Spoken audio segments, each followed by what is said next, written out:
रहुन्जेलसम्म इमानदारीपूर्वक संस्थाको मुख्य उद्देश्य प्राप्तिका लागि लगातार लागि पर्नेछु। म व्यक्तिगत हितलाई भन्दा संस्थाको हितलाई सर्वोपरि ठान्नेछु। म समितिका निर्णयहरूलाई लागू गर्ने तत्परताका साथ अगाडि बढ्नेछु। संस्थाको गोपनीयता तथा अनुशासनलाई कडाइका साथ पालना गर्नेछु।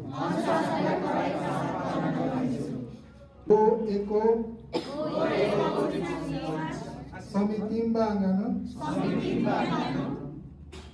Doborimshopa संस्था के मूल उद्देश्य ताचकली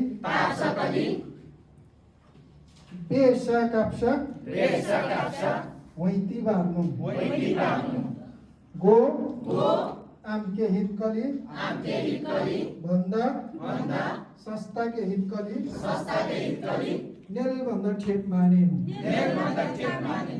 गो समितिङा निर्णय कली लागू पचा तत्पर भूषण संस्था आगाङा लोकली लंगा माग्नु खुशा गेतलोस मपाइन चेरेनु